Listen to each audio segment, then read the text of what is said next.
spesial buat kamu. Kita udah kumpulin nih beberapa sumber menarik soal Curug Orok di Garut, Jawa Barat. Ada catatan, artikel, info wisata juga. Sip. Dan misi kita kali ini kita mau coba gali intisarinya tempat ini ya. Mulai dari, ya jelas, keindahan alamnya, sampai ke cerita-cerita di balik namanya yang unik itu, air terjun bayi. Betul banget. Dan yang bikin penasaran dari awal itu, yaitu tadi nama oroknya. Kok bisa gitu kan? Nah, itu dia. Sumber-sumber yang kamu bagi itu nunjukin ada semacam keriuhan cerita di baliknya. Bukan cuma satu, tapi ada beberapa versi. Bahkan ada yang kayaknya agak bertentangan. Wah, makin menarik nih. Oke, kita mulai dari perjalanannya dulu deh. Katanya kalau dari pusat Garut itu sekitar 1,5 jam ya? Iya, kurang lebih segitu. Lewat kebun teh Cikajang, terus ada hutan pinus juga. Kebayangkan udaranya pasti seger banget. Iya, kebayang sih. Lokasinya di Desa Cikandang, Cikajang. Ini di kaki Gunung Papandayan kan berarti ya? Betul, kaki Papandayan. Jadi settingan alamnya udah oke banget. Nah, pas udah sampai di Jalan Raya Cikajang Bungbulang, parkir di situ terus jalan kaki dikit. Turun tangga gitu ya? Sekitar 200 meter katanya. Iya, turun tangga. Dan katanya nih, pas udah mulai deket, suara gemuruh air terjunnya udah kedengeran. Jadi bikin makin penasaran gitu. Oke, sip. Sekarang masuk ke intinya nih.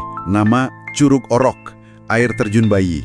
Legenda yang paling umum, yang katanya mulai kedengeran sekitar tahun 1968 itu. Ah, yang itu. Cerita tragis soal perempuan muda kan, yang katanya buang bayinya di situ karena, ya, malu atau gimana gitu. Sedih banget ya ceritanya.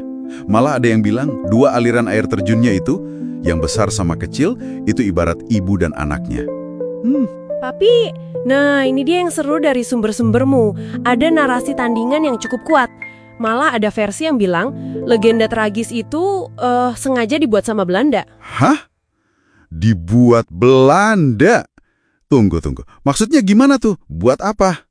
Konon, ya ini menurut satu versi cerita, tujuannya buat ngejauhin penduduk dari area itu. Soalnya, katanya lagi nih, ada gudang senjata Belanda yang disembunyiin di dekat curug. Wah, ini beda banget ceritanya.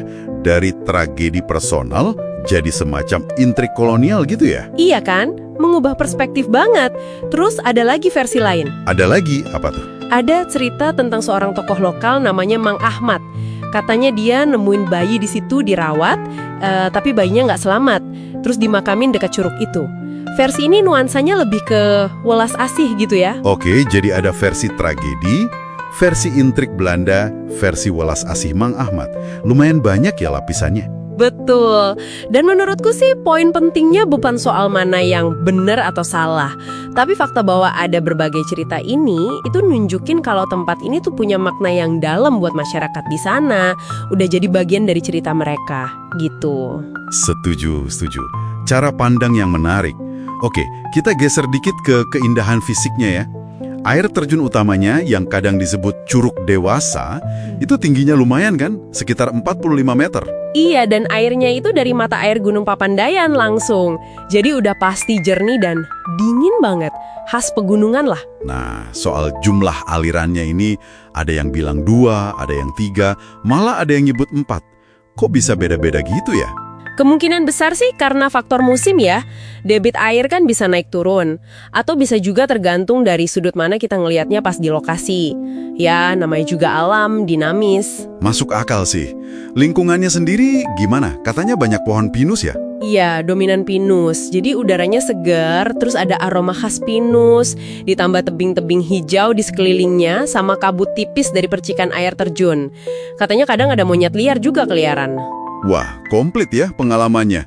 Pemandangan dapat, suara gemuruh air, aroma pinus, udara sejuk, plus kabut airnya. Mantap.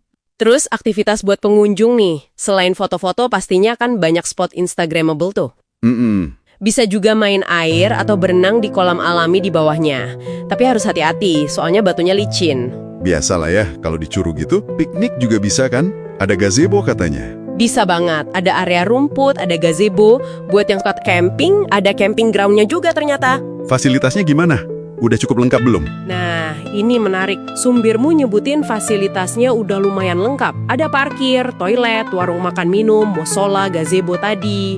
Malah ada penginapan sama kolam renang buatan juga. Wah, udah dikelola jadi ODTW berarti ya, objek dan daya tarik wisata. Artinya lebih nyaman buat pengunjung umum, tapi mungkin feel alaminya sedikit berkurang dibanding tempat yang masih perawan gitu kali ya. Bisa jadi ada plus minusnya lah.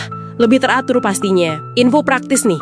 Bukanya tiap hari, biasanya dari pagi jam 8 sampai sore jam 5. Kadang bisa lebih malam dikit. Tiket masuknya berapaan tuh kira-kira? Estimasi sih antara 12.000 sampai 25.000 rupiah per orang. Parkir motor paling 3.000, 5.000, mobil sedikit lebih mahal. Ya harga bisa berubah sih ya. Oke, dan waktu terbaik buat ke sana? Disaranin pagi hari, pas lagi cerah, biar maksimal nikmatin pemandangannya. Oke, sip. Nah, dari yang praktis-praktis ini, kita balik sedikit ke cerita-cerita tadi. Sumbar kamu juga nyinggung soal aura mistis di sana ya? Iya, nggak bisa dipungkiri sih. Legenda yang kelam itu pasti ngebentuk semacam aura tersendiri buat tempat itu. Apalagi katanya kalau pas udah mulai senja atau sepi, Emang ada cerita-cerita spesifik gitu? Kayak orang ngalamin apa gitu? ada laporan-laporan anekdotal aja sih. Ya namanya juga cerita dari mulut ke mulut, kayak suara tangisan bayi samar-samar, atau penampakan sekilas gitu. Makanya sering ada imbauan dari warga lokal buat jaga sikap, jaga omongan kalau lagi di sana. Jadi bagian dari kearifan lokal juga ya itu?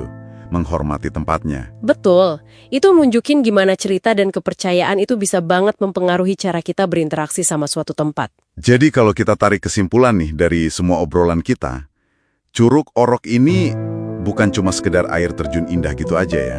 Jauh dari itu, ini perpaduan kompleks antara ya keindahan alam Garut yang luar biasa sama lapisan-lapisan cerita manusia.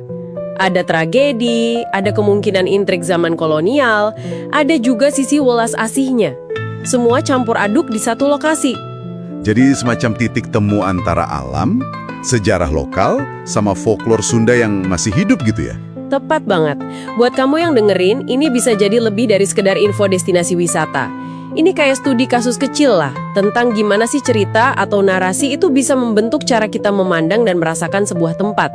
Nah ini nyambung ke pemikiran penutup nih buat kamu. Coba deh renungkan, gimana pengetahuan tentang berbagai versi cerita asal-usul Curug Orok ini, yang tadi kita bahas, yang mungkin cuma legenda, dan bahkan saling bertentangan? Iya, gimana semua cerita itu kira-kira bakal mengubah cara kamu memandang atau bahkan merasakan pengalaman kalau suatu saat kamu beneran berdiri di depan air terjun itu. Sesuatu untuk direnungkan sendiri ya.